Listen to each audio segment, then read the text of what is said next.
I have Philip Magal, who's a lawyer. I also have Honorable Corneli Serem, Member of Parliament. And basically what we're looking at is the week that has been. It's the week that, that has been, and some of the topics that have been making headlines. And one of those that was already eliciting a bit of heated debate right here in studio is to do with sugar. But a quick reminder of the question that we have this morning. Do you think members of Parliament have done justice to the sugar probe? Do you think members of Parliament have done justice to the sugar probe? And I just want to read some of the comments that have come through, because this morning we have a member of the committee that was tasked with that responsibility of doing that. And I have Koa Frederick, who says, to all fairness, members of Parliament have and are doing nothing meaningful in the sugar probe. Smiling on matters gave interest. Honorable Duale was right. First, we need to know, did the sugar have mercury? And second, is it fit for consumption? All right, let me read a few more comments before we proceed with the show. Philip Ocheche said they are the best in the country. So I don't know whether you're saying that they are the best, and we'll have to go by what they say, but there you go. We also have Anthony, who says, no, the members of Parliament have done a shoddy job, just like it was said by the leader of majority. And let me come to the panel now, and I'll start with you, Mheshimiwa, as a member of that committee. There are certain questions that Kenyans have asked, and maybe let me start from there. Number one, did the sugar have mercury or not? The facts that we've received, the results from government chemist, the results from KEPS indicates that there is no mercury, indicates there is no none. So can you confidently, conclusively say that what the Minister for, for Interior Security, Dr. Matiang'i, said that there is mercury was not true? Why are you going to the first statement from Because that's where it came from. No, I'll also explain why I have this feeling.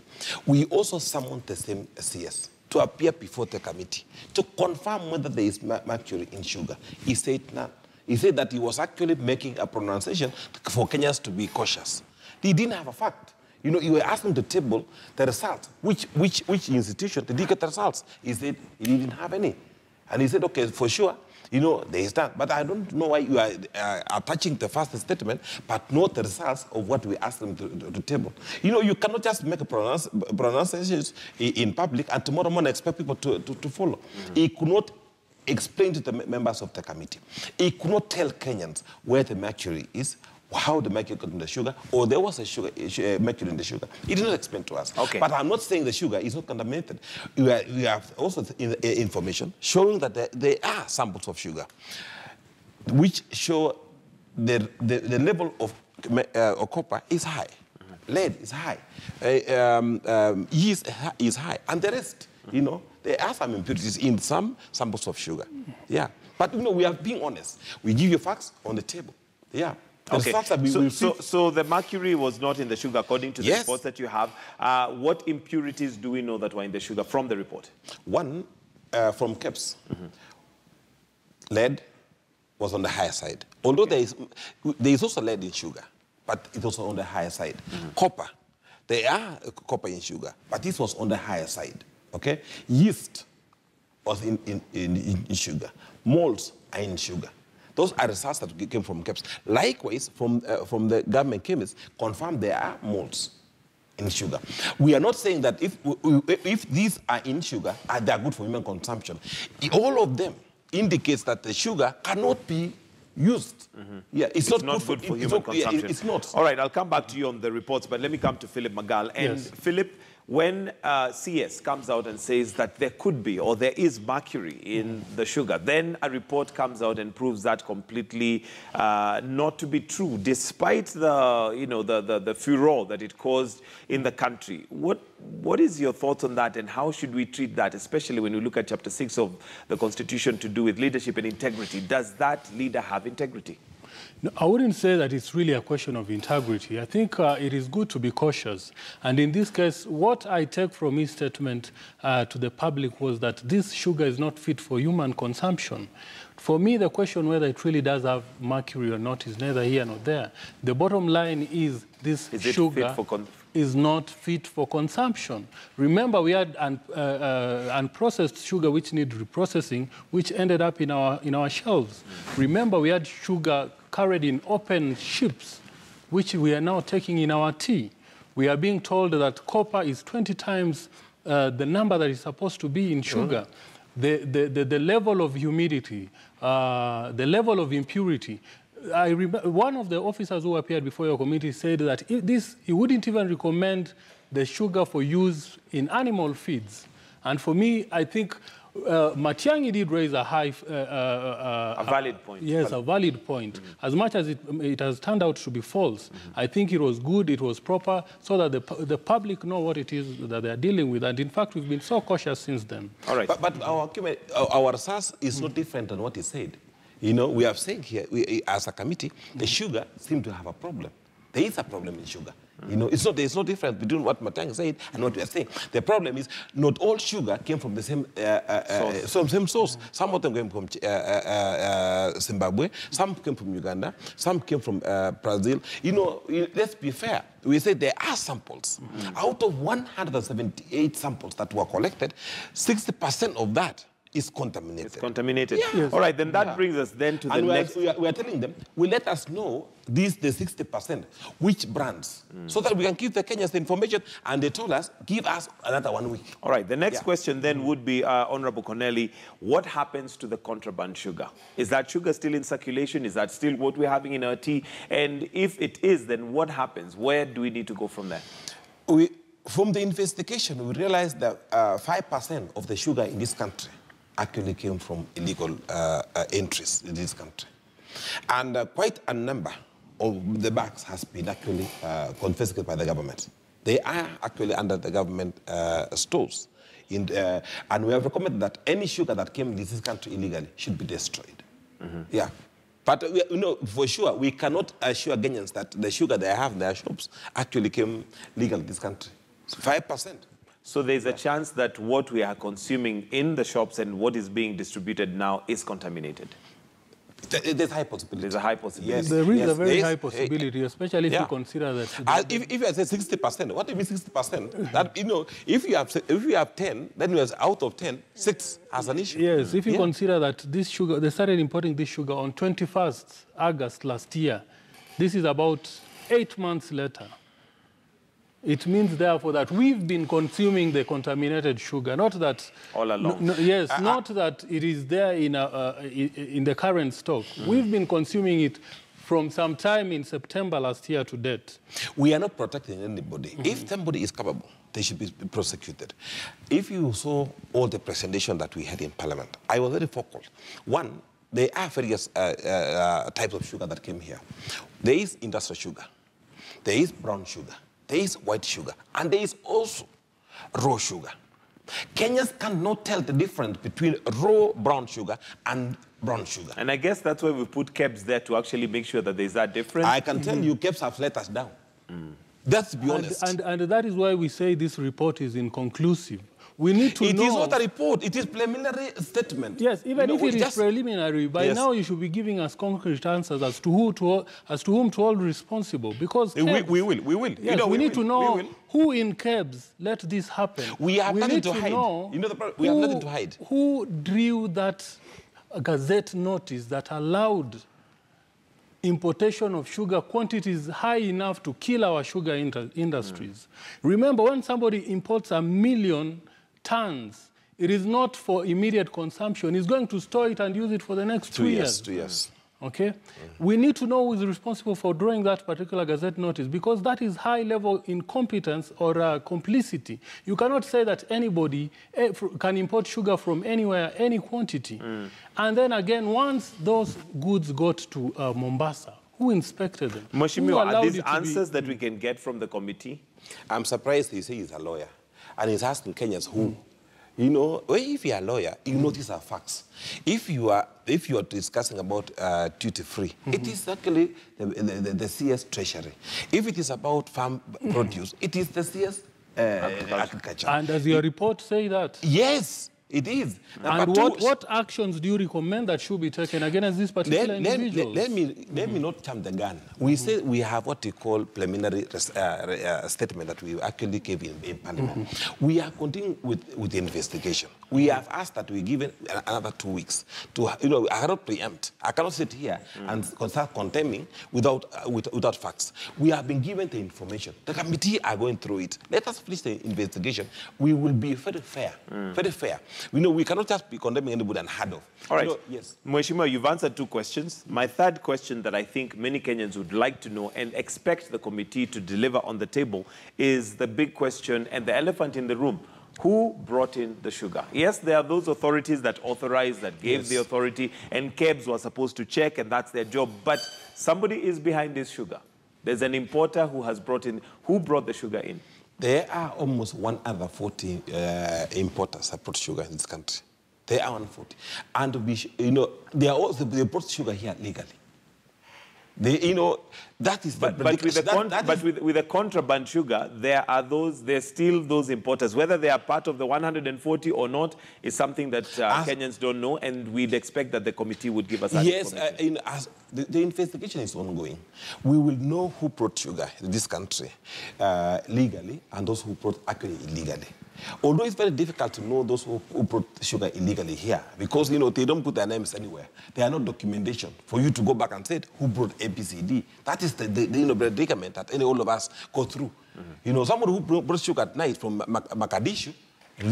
I think let's separate issues here. There's the illegal sugar that came in, but there's also the contaminated sugar. Yes. But the contaminated sugar is traceable. Yes. So do we have names of those who brought in the contaminated sugar? Yes, there are names. There are names. But I'm telling you, the problem is in this country is even those who the sugar on the shelves with brands could be the owners, could not be the owners that actually are supposed to be actually selling the same. We had sugar from Cabaras. The owner came. He could not own the sugar. They also accompanied UGT, who also had sugar that was contaminated. Remember, the argument here is that Mheshimiwa is trying to advance is that people brought in sugar legally. Yes, I will agree that they did bring in sugar legally. Yes. But then it is the same characters who brought in contaminated sugar. Sure. Number 2, who brought in raw sugar. And instead of reprocessing it, they sold. They put it on our shelves. As though it's processed. Yes, as though it is very easy to trace these individuals. At the port, at the entry point, we have records which show who brought in raw sugar. And we can trace that sugar and know who sold his sugar unprocessed, who brought in what you call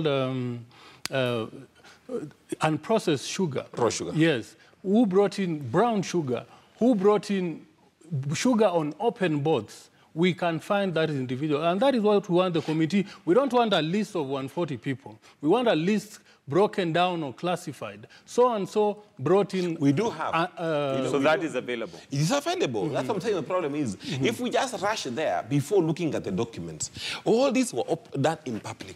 Okay. All this investigation was done in public. We asked the importers, what kind of sugar you imported? They said, raw. Brown sugar. The only problem is there is confusion in this country. Even those who are given responsibility to take charge of the same don't know which kind of sugar. Which kind of sugar it is. You can't tell the difference between raw sugar and brown sugar on the naked eye. It must go through a process. And that's why we have KEBS to do that for us and ensure that it is there. They let this country down. They let this country down. Yes. So, Mheshimiwa, maybe for us to move on to the next thing that has been happening this week, your conclusion on this and what should we expect from the committee? The committee is saying that they were not given enough time. Through your chair, he said that time allocated was not enough. How much time is required? And secondly, what is it that we should expect from the committee? Can we expect that this sugar, 1, is going to be withdrawn from our shelves? 2, can we have names of people who brought in contaminated sugar brought to book? That is our recommendation. We want all Kenyans to know which company. And don't forget, there are some companies that actually brought in sugar that they had been banned by the same parliament. Okay? Yes, there are companies that had been taken off the list but still brought in sugar. Yes. The reason is the Gazette notice says that anybody can bring sugar. So that means, you know, you cannot blame them. You know, the cassette is also made a mistake. They're saying anybody can bring sugar. When you say anybody, plus the one that has been condemned. Maybe it's a deliberate mistake. It was a deliberate mistake. Yes. This is a notice that was drawn by the importers and passed on to the government to publish. And that is why I'm saying the report must tell us which of the government departments are responsible and who are the officers responsible and the action that should be taken against this individual. Remember, Parliament has the powers to table a report and have these individuals impeached all the way to the CS level. And that is what the seriousness with which this matter should be treated. Mheshimiwa, as we conclude on this, your expectation as a member of that committee, and maybe to Kenyans, what is it that we should expect from the committee? Give us, like, you know, like bulletin points. This is what Kenya should expect us to do. One, we want Kenyans to know whether the sugar they have in their homes is safe for human consumption. Two, the same should not happen again. Okay, because, you know, even if there is mercury or whatever we've consumed for the last 6 months. That's the predicament. That is the truth. Yeah. So our point is, can we continue to do the same forever? Our point, maybe a committee, as we sit at the problem the same, we should actually put the systems in place to make sure that same should not happen in future.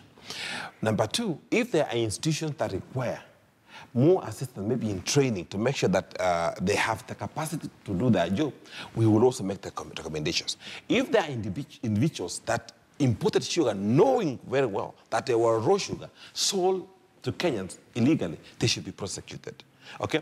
If there are CSs who made a mistake in drafting a cassette notice for the purpose of the importers to bring in anything to this country, they should be explained to Kenyans what really transpired. You know, we will be open to, we'll put all our documents on the table. We have nothing to hide from Kenyans. All right. Yeah. I want us now to move on to something else this week, and that's the Solai Dam. And I'll come to you, Philip Magala, as a lawyer. There is an indemnity form which we saw yesterday in the dailies that apparently may have taken away the right for these people that lost property and lives of their loved ones to come back and claim. Have you managed to look at the form? And secondly, maybe you can just give us details of what that indemnity form is all about. Basically, it is sort of like a cover by the owners against any eventual claims by people living on their land and under the threat of whatever eventually happened, that is the dam collapsing or any other dangers that they were exposed to. Nobody can auction away their life. Nobody can indemnify another against the possibility of the risk of death. And is this what the forms were purporting to do? That is what they were purporting to do. What they actually do state is that these individuals cannot claim any compensation. In an event. Yes. Now that the event occurred, they cannot claim compensation for the death, for the destruction, for the suffering that they have to endure since the dam burst its banks. That cannot hold in any court of law. That is, you know, it is matters of contract. In contract law, we say there has to be an offer and an acceptance, which we do have. But what is the consideration? What were these people getting in return? And is it justifiable? Is it sufficient? It cannot be held to be sufficient. Mheshimiwa, we also have Honorable Mtula Kilonzo Jr. basically coming out to say that there are certain hands and forces, undercurrents, that are trying to fight this particular case.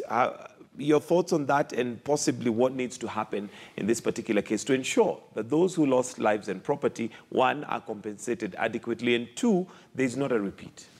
I don't believe that Mheshimiwa Senator Mutula is trying to hide any information from us. But it's also fair, if he has information, to share with police. You know, because sometimes if you say maybe, it doesn't make any sense. It becomes speculation. Yeah, speculation. You know, let us be straightforward. If you have information, share with the relevant agencies so that we can move forward. But if we are saying it will happen the way Matiang'i did for our case of the sugar, you know, let us, if you have information that will assist the Kenyans to have all the information required to assist, people lost lives. Some people are suffering. You know, some lost property. You know, we cannot just make statements maybe to make us look popular. Yeah. Okay. Philip, your thoughts on how this should move forward, and especially for the sake of those who lost property and lives? First of all, it is commendable that charges have been instituted. Yes. Manslaughter is actually the most appropriate charge in this case. Previously, we would see a mismatch between the conduct and the charges, and therefore the charges wouldn't hold. But with manslaughter, that is negligence that led to loss of life. It will hold. These charges should hold. That is the law in Kenya. And once there are those who felt that the DPP has rushed and may not have enough evidence to hold them against that, which would completely trash the case. No. There is enough evidence. There is no way a properly built dam of the size that we saw can fail to withstand the heavy rains that they are talking about. Basically, this was soil gathered to make a semicircle, which was then intended to hold water. And as it turns out, it didn't hold, and we lost, so many lives were lost. I'm sure with proper expert evidence, it will be uncovered whether indeed that dam was properly constructed. If it wasn't, then these people owed those people downstream a duty of care. And if they failed to discharge that duty, then they are liable. Manslaughter will be proved. And I can tell you, if the government is serious about holding these people to account, they'll be held to account. The only issue is that with manslaughter, one can get anything from one day, a discharge to a lifetime imprisonment. We know how things work in Kenya, and definitely they might end up with a slap. Maybe the sad part of it is that we might not have the specification of a dam. You have to also be careful. Do we have requirements for anyone to build a dam and the capacity? That, these characters might actually run away with this case. Because you have to table facts. What was the requirements of a dam of that size? Today, if I read the requirements, there should be. Maybe the public works, maybe the Minister of Water, to give out more information to shed light. Because as a lawyer, if I ask you today, did these guys break any law? If they build a dam or a circular, whatever it is, which one were they supposed to build? Do we have, because I think you have to be careful. We can rush to court tomorrow morning and lose the case because, somebody said tomorrow morning, there was no requirement. This was the best I could do out of this, Those are issues that, we have to be extremely careful. And we assume and hope that the DPP has enough evidence. There is the test of a reasonable man, of course, yeah? Whatever it is that you do in this life has to be reasonable. If you do something unreasonable, let's say if you bring a drone in this country and you say your argument is that we don't have laws regulating a drone, and if it crashes and kills a child, then you cannot be held culpable. There are standards and the standard of the reasonable man. Once you know that you are holding on to so much water, you've imported... It has a potential Yes, it has potential of causing a lot of loss. All right, and we'll hope that the DPP has enough evidence or at least to make sure that somebody is culpable. We're not saying they're guilty from this set, but what we're saying is if they've been brought to book, the DPP then should have enough evidence to ensure that those 47 lives that were lost are not just lost, but somebody's brought to book. But let's look at something else that's been happening this week, and it is the arrest of a governor, the first sitting governor to be arrested on charges of corruption. Mheshimiwa, I'll start with you. Is Uhuru cracking the whip? He had mentioned that at some point that corruption is something that he is going to deal with. It's a legacy that he would like to leave. And for the first time, we're seeing a sitting governor arrested. Your thoughts on that? I said here earlier that we are supporting the president 100% to prosecute anyone found to have violated the law. Corruption is actually eating up this country. And we want to support the president. Anything that he will do to save this country from this mess will if he brings us more characters to appear before the courts, so be it. Nobody was sent to steal for anyone, So let us expect more. Unfortunately, we were told there were 4 But just one is in court. What happened to the three? The other three. Other three. Philip, you're looking at this case, and one of the problems that we have, because it's not the first time we've had high-level people accused of corruption arrested, but somehow they get away with it. I mean, we can state very many cases, even starting from Anglo-leasing. We saw cases being taken, but really nobody was held to account. Your thoughts as a lawyer on what's happening and whether this is another case where 6 months down the road, it'll have been a waste of time? I'm not privy to the kind of evidence the DPP is holding on to, but then one thing I remember is that he returned these files to the EACC for lack of sufficient evidence, meaning therefore that for him to prosecute this particular individual, must have gotten back to him with proper evidence. Let's hope, therefore, that he has proper evidence. And I think it is to take such a bold step, he must be very sure of his chances of getting a conviction. Most important for me was the fact that there has been no politicization of this particular issue. Nobody is saying that our man is being finished, that they are targeting Raila Odinga. And I think that is how we should deal with such cases. The vices in this country. Yes. But another thing that I would like to highlight is the amount. It was quite disappointing. Being held for... 8 million? 8 million. I mean, we know billions are being lost out there.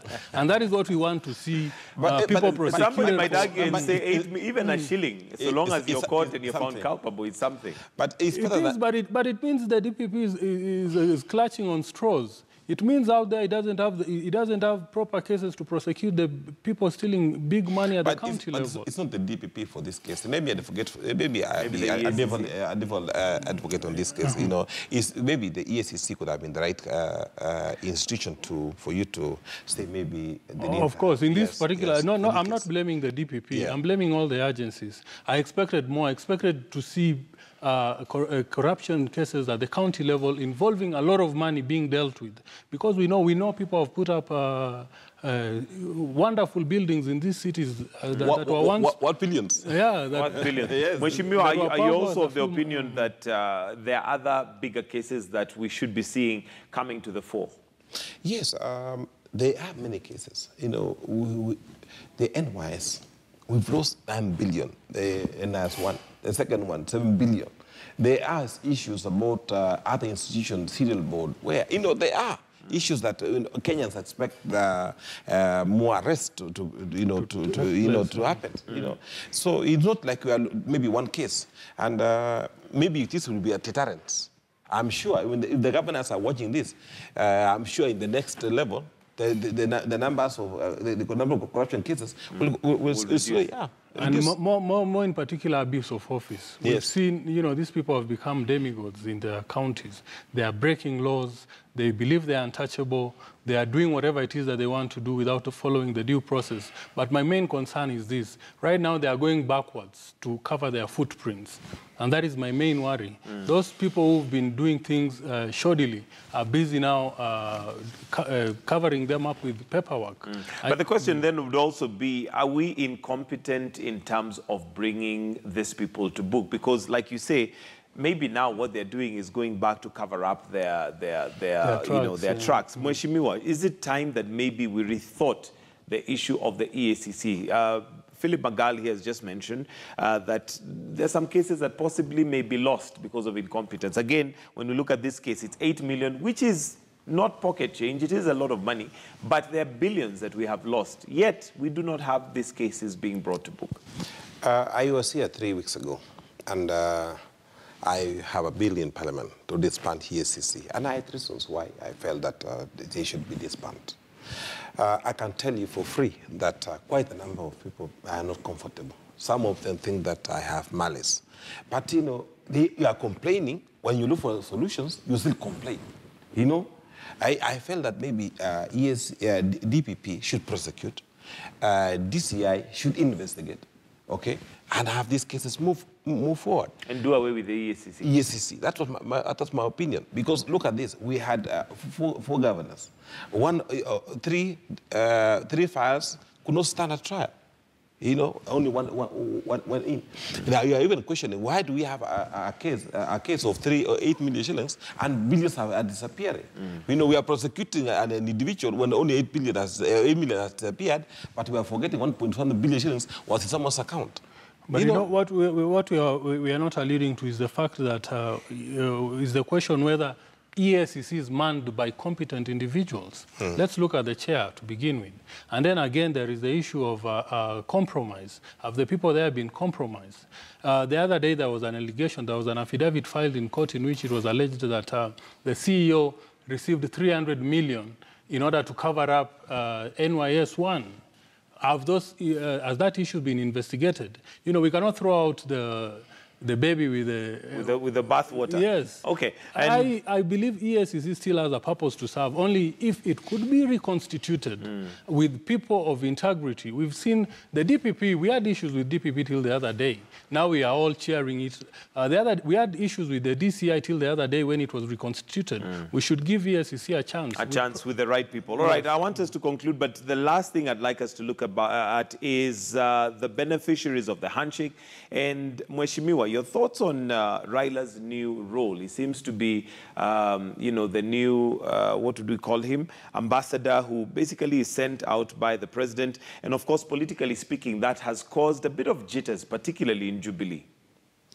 I cannot speak for the president to say that maybe the president sent so-and-so to go.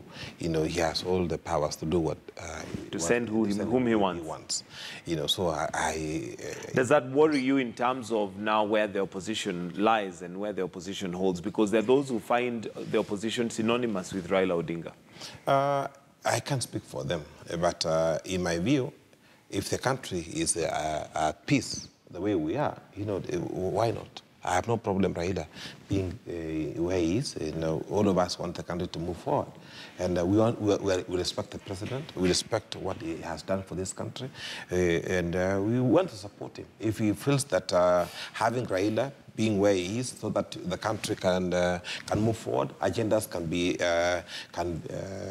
be pushed forward, so be it. You know? Okay. Yeah. And you feel like some of those issues that possibly were underlying, for instance, electoral injustice, would be dealt with the current mood? Because yes, it might be peaceful, but there could be peace that is just under a storm, with a storm under.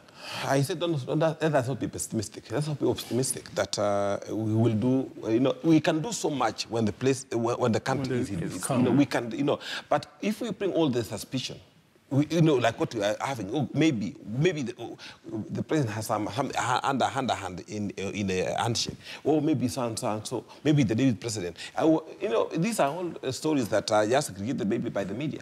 Yeah. All right, Philip Magali, thoughts? I believe the handshake has provided us with an opportunity to reflect on the direction the country is taking. Yeah. Remember that Uhuru is no longer being held captive by the need to get re-elected, meaning therefore that if we support him in his agenda, we can have anything positive that we want to push through achieved. That also includes the electoral reforms. Being non-partisan, I believe that with a bit of nudging here and there, he might be able to do something positive. You know, you see, there is this misconception. People think that if you're the other side of the Jubilee, those who support the president, has a different feeling about the handshake. I'm a member of that wing, but we don't have a problem. So when you say Peter is an APCD, maybe people felt that maybe the David president has a problem with the handshake. And to be honest, he has no problem. There's no problem. All right, gentlemen, we'll have to wind up right there because of time. Thank you very much. Philip Magal, who's a lawyer, and Honorable Colonel Serem, Member of Parliament, Aldai. Thank you for joining us this morning just to review the week that has been.